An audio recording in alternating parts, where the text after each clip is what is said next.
வணக்கம். இன்றைக்கி என்ன பார்க்க போகிறோன்னா 2024 வந்த காமெடி கலந்த ஹாரர் மூவி பற்றி இன்றைக்கி நாம் பார்க்க போகிறோம். அரண்மனை 4 இந்த படம் எப்படி இருந்துச்சு அப்படிங்கிறத பார்க்கலாங்க.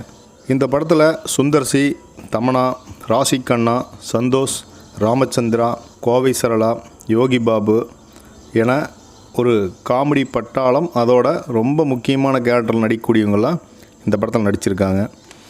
இந்த படத்தோட ப்ளஸ் அண்டு மைனஸ் என்ன அப்படிங்கிறத பார்க்கலாங்க. ஃபஸ்ட்டு என்னென்னு பார்த்துடலாம். முதல்ல ப்ளஸ் என்னென்னு பார்த்துடலாம். பொதுவாகவே இந்த படத்தில் குறை அப்படின்னு பார்த்தா, முதல் பார்ட்டில் நடித்த மனோபாலா சாரும் மயில்சாமியும் இந்த படத்தில் இல்லை அப்படிங்கிறது ஒரு மிகப்பெரிய வருத்தம் இருக்குது. அவங்களோட இடத்த யாரும் நிரப்ப முடியல அப்படிங்கிறது இன்னொரு வருத்தம் இருக்குது. சுந்தர் சி சார் எடுத்த படத்தில் இந்த படம் ரொம்பவுமே வித்தியாசம்னு சொல்லக்கூடியதும் விறுவிறுப்பான படம்னு இருந்துச்சு. ஒரு பொழுதுபோக்குக்காக போன மக்களை அந்த முழுமையான திருப்தி அந்த படம் கொடுத்துருச்சு அப்படின்னா உண்மையாகவே அது கொடுத்துருக்கு. அந்த என்டர்டெயின்மெண்ட் பண்ணக்கூடிய படம், ஃபேமிலியாக பார்க்க வேண்டிய படம். ஹாலிவுட் படத்தில் காட்டுற மாதிரி பயங்கர கிராஃபிக்ஸ் இல்லாமல் வர்ற ஆடியன்ஸை மிரட்டி பயமுறுத்தி படம் பார்க்க வைக்கணும் அப்படின்னு இல்லாமல் தன்னால் முடிஞ்ச வரைக்கும் நம்ம ஊர் ஸ்டைலுக்கு இயல்பாக காட்ட முயற்சி பண்ணிக்கிறாரு டைரக்டர் சுந்தர் சி. அந்த முயற்சியில் வெற்றியும் பெற்றிருக்கிறாருன்னு சொல்லலாம். ஏன்னா ஒரு என்டர்டெயின்மெண்ட்டாக பார்க்கணும் எந்த படத்தையுமே. இது பெரிய ஒரு எதிர்பார்ப்போட அப்படி இருக்கணும் இப்படி இருக்கணும் அப்படின்னு சொல்லிட்டு எந்த படத்தையுமே பார்க்கக்கூடாது. அப்படி பார்க்கும்போது ஓரளவுக்கு திருப்தியை கொடுத்துருக்கு. இந்த படத்தில் போடப்பட்ட செட் எல்லாமே ரொம்பவுமே ரியலாக இருந்துச்சு. நார்மலாக ஒரு ஊருக்குள்ளே போய் ஒரு கட்டடத்தையெல்லாம் பார்த்தா எப்படி இருக்குமோ அந்த மாதிரி இருந்துச்சு. ஆர்ட் டைரக்டர் அவ்வளவு சிறப்பாக வேலை பண்ணிக்கிறாரு. ஒரு சின்ன இடத்தையும் சரி, சின்ன சிலையும் சரி ரொம்ப தத்ரூபமாக காட்டுறதுக்கு சூப்பராக முயற்சி பண்ணிக்கிறாங்க. வாழ்த்துக்கள். ஒவ்வொரு இடத்தையும் தெளிவாக கேர் எடுத்து வேலை செஞ்சுக்கிறாங்கன்னு சொல்லணும். அந்த செட் எல்லாமே, அதுவும் குறிப்பாக அந்த சாமி சிலையெல்லாம் பார்க்கும்போது சூப்பராக இருந்துச்சு. ஏதோ ஒரு கோயிலில் பார்க்குற மாதிரி அல்லது ஒரு உண்மையாக பார்க்குற மாதிரியே சூப்பராக வடிவமைச்சிருந்தாங்க. ஆடம்பரம் இல்லாமல், சினிமாத்தனம் இல்லாமல் நம்ம மக்களுக்கு இந்த சம்மரில், இந்த லீவு காலத்தில் எல்லோரையும் பார்க்க வைக்கணும் அப்படிங்கிற நோக்கத்தில் இந்த படம் இருந்துச்சா அப்படின்னா கண்டிப்பாக இருந்துச்சு. அவரோட எண்ணத்தையும் நடித்தவங்க பிரதிபலித்து நடிச்சிருக்காங்க முடிஞ்ச அளவுக்கு. தேவையான இடத்துல ஒரு பாட்டு அப்படிங்கிற மாதிரி இந்த படம் போயிருக்குது.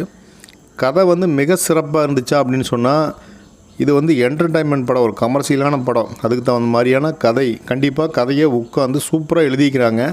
அந்த திரைக்கதை அப்படிங்கிறத ரொம்ப சுவாரஸ்யமாக கொண்டு போகணும் அப்படிங்கிறத பயங்கரமாக மெனக்கெட்டு எழுதிக்கிறாங்க. இந்த படத்தினுடைய கதையாக இருக்கட்டும், டயலாக் டெலிவரியாக இருக்கட்டும், டயலாக் இருக்குது, எல்லாமே யோசிச்சு எழுதியிருக்காங்க. படத்தில் என்ன குறைன்னு பார்த்தா, ஒரு நகைச்சுவை பட்டாளமே இருந்தாலுமே புரியாத டயலாக் டெலிவரி. என்ன காமெடி பண்ணுறாங்கன்னே தெரியல. என்ன பேச எதையோ பேசுகிறாங்க. ஏன்னா கோவை சரளா, யோகி பாபு இத்தனை பட்டாளங்கள் இருந்துமே சுந்தர் சி சாரை திருப்தி பண்ணிக்கிறாங்களா அப்படின்னா கண்டிப்பாக கிடையாது. முதல்ல சுந்தர் சி சாரையே திருப்தி பண்ணியிருக்க மாட்டாங்க. அப்புறம் தான் நம்மளை திருப்தி பண்ணுறது. ஏன்னா ஒரு கமர்ஷியலான படத்தில் ஒவ்வொரு கேரக்டருக்கும் என்ன மரியாதை கொடுக்கணும் அப்படின்னு இல்லாமல் எங்கே வேணாலும் காமெடி பண்ணலாம், எப்படி வேணாலும் காமெடி பண்ணலாம் அப்படிங்கிற மாதிரியான ஒரு காமெடி தனம் இருந்துச்சு காமெடி செக்ஷனில். புரியாத காமெடின்னு சொல்லலாம். எல்லாத்தையுமே கலாய்ச்சிட்டு போகிறது படத்தில். இது ஒரு காமெடி படம் பார்த்தா எப்படி எல்லாத்தையுமே கலாய்ச்சிட்டு போவோமோ அந்த மாதிரி அந்த காமெடிக்கான சுவாரஸ்யம் கிடையாது. இவங்க பண்ணுற காமெடியில் படத்தினுடைய சுவாரஸ்யம் சில இடத்துல கெட்டுருச்சு அப்படின்னா கண்டிப்பாக அது உண்மை. ஏன்னா அது முழுக்க காமெடி படத்தில் இந்த மாதிரி காமெடியெல்லாம் பண்ணால் ஓகே. ஸோ இந்த படத்தில் காமெடி அப்படிங்கிற முயற்சி தோல்வி அடைஞ்சிருக்கு. தமன்னா அவங்க கொடுத்த ரோலை, கொடுத்த வேலையை மிக சிறப்பாக பண்ணியிருக்காங்க. அவங்களுக்கு போடப்பட்ட மேக்கப்பாக இருக்கட்டும், அவங்களுக்கு கொடுத்த டயலாக்காக இருக்கட்டும், அவங்க நடிப்பாக இருக்கட்டும், எல்லாமே சூப்பராக அவங்களுடைய ரோலை சூப்பராக பண்ணியிருக்காங்க. குஷ்பு, சிம்ரன் வழக்கம் போல் ஒரு டான்ஸுக்கு கடைசியில் ஒரு பாட்டுக்காக டான்ஸ் ஆடுறாங்க. பார்த்தா ஃபேமிலியாக பார்க்க வேண்டிய ஒரு அருமையான ஒரு என்டர்டெயின்மெண்ட் படம். நீங்கள் பெரிய எதிர்பார்ப்பெல்லாம் வச்சுட்டு போக வேண்டிய படம் இல்லை. இது ஒரு ஜாலியாக குடும்பத்தோடு போய் பார்க்கலாம். எந்த ஒரு மனதை கெடுக்கக்கூடிய, மனதை நோகடிக்கக்கூடிய நெருடலான காட்சிகள் இல்லாத ஒரு படம்னு சொல்லலாம். நிறைய சீனில் பயமுறுத்தும் சீன்ஸ் இருக்குது, நிறைய மிரட்டலான மியூசிக் இருக்குது. ஹிப்ஹாப் தமிழா சூப்பராக பண்ணிக்கிறாரு.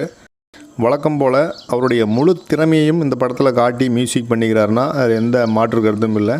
அதாவது பேக்ரவுண்ட் மியூசிக்காக இருந்தாலும் சரி, பாட்டுக்கான மியூசிக்காக இருந்தாலும் சரி, சூப்பராக பண்ணிக்கிறாரு, அருமையாக பண்ணிக்கிறாரு. அவருக்கும் கண்டிப்பாக ஒரு வாழ்த்துக்கள் சொல்லி ஆகணும். குழந்தைகளை பயமுறுத்தக்கூடிய சீன்ஸ் நிறைய இருக்குது, பெரியவங்களே பயக்கக்கூடிய சீன்ஸும் நிறைய இருக்குது. ஸோ அதனால் பேயை கண்டு பயங்கரமான மியூசிக் அப்படின்னா நான் பயந்துக்குவேன் அப்படின்னா நீங்கள் அதுக்கு தகுந்த மனநிலையோடு போங்க. கண்டிப்பாக இந்த படம் உங்களை வியக்க வைக்கும் அப்படிங்கிறத தாண்டி கண்டிப்பாக பயமுறுத்தும். ஏன்னா அந்த மாதிரி எடுத்திருக்காங்க, ரொம்ப ரிஸ்க் எடுத்திருக்காங்க. ரொம்ப யதார்த்தமாக நம்ம வாழ்க்கையில் ஒரு சம்பவத்தை சந்தித்தா அந்த ஊரில் நடந்தால் எப்படி இருக்கும் அப்படிங்கிற மாதிரி இந்த படம் இருக்குது. கண்டிப்பாக ஃபேமிலியோடு போய் தியேட்டரில் பார்க்க வேண்டிய படம். ஒரு அருமையான ஒரு என்டர்டைன்மெண்ட் படம் இந்த அரண்மனை போர். இந்த மொத்த டீமுக்குமே ஒரு பெரிய வாழ்த்துக்கள் சொல்லி ஆகணும். நிறைய பேர் படத்தை பார்த்தவங்க சொல்லுவாங்க அது சரியில்லை இது சரியில்லைன்னு சொல்லிட்டு.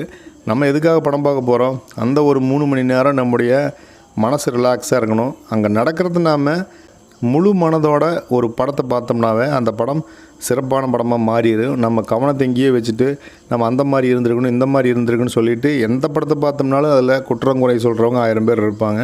ஸோ என்டர்டைன்மெண்ட்டாக பார்க்கும்போது ஒரு பொழுதுபோக்காக குடும்பத்தோடு பார்க்கணும் அப்படின்னா இந்த படம் ஒரு நல்ல படம் தான்.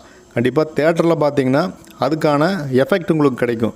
அந்த விசுவல்ஸாக இருக்கட்டும், மியூசிக்காக இருக்கட்டும், அங்கே போடப்பட்ட செட்டினுடைய பிரம்மாண்டம் இருக்கட்டும், எல்லாமே சூப்பராக இருக்கும். ஒரு படம் பார்த்தா திருப்தியே முழுசாக தேட்டரில் போய் பார்த்தா கிடைக்கும். ஸோ தேட்டரில் போய் பாருங்கள், அரண்மனை போகிற ஒரு நல்ல ஒரு படம்.